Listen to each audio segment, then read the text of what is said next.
I remember the first time I had a sip of alcohol. I was at it was like a party, right? It's like kind of like a wedding party where like everyone's busy doing things. And I realized like a lot of these adults are dancing. Their drinks are just on the table.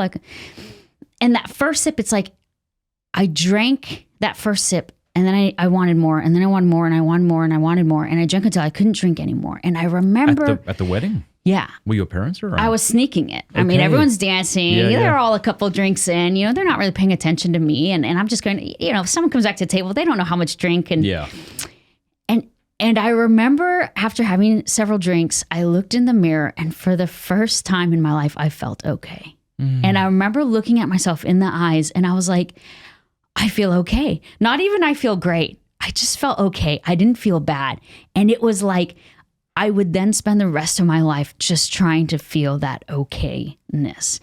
And some people might, because we'll get into some of my alcoholism and what that looked like. But I think oftentimes people are curious of like, is it genetic? Is it something that happened to you? Is it habitual? Is it something that like develops? Is it a coping mechanism?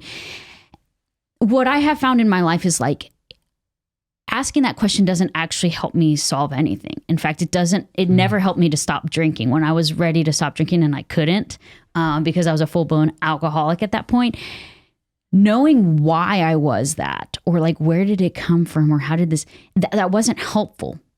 And so already at that age, I just knew like, it seemed like it was like there was something there because I felt okay with that thing. And how old were you at this probably wedding? 13. Okay, I think I might have been about 13, maybe 14 is kind of pushing it. And but I didn't have access to it, so there wasn't really. It couldn't have become this like big thing all of a sudden because I didn't have access to it. But then I started struggling in high school, like bad. I was struggling so bad, and I came home one day. I told my mom, I said, I can't do school anymore, and dropping out seemed like a great idea. But I knew she wasn't going to let me drop out because I was a freshman. So what is that, like 14? Yeah. She wasn't going to say yes to that. So I was like, how about I homeschool?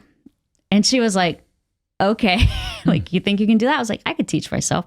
So I dropped out / homeschooled, but it was because I was having such a hard time. Like I felt like I couldn't fit in. I felt like nothing I did was good enough. Like there were always kids that were smarter than me, funnier than me, prettier than me. Like, and it was just this, again, like I didn't have the tools to cope with that. I didn't have someone to talk to. I was in it all alone and it was overwhelming. It was crushing me. And I was like, I'm not okay.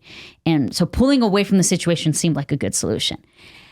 But it wasn't, because now I am even more isolated than I was when I was in school, because now I'm at home all day by myself. And did you have close friends?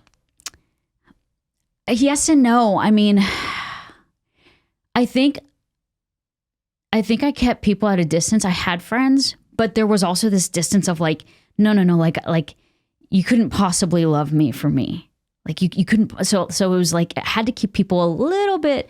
Yeah, we'll be friends, but you're not going to get to know me in the way that like a true friend would get to know me. Hey, thank you so much for watching. Before you go, do us a favor, leave a comment, let us know what you thought of the video, like, and subscribe.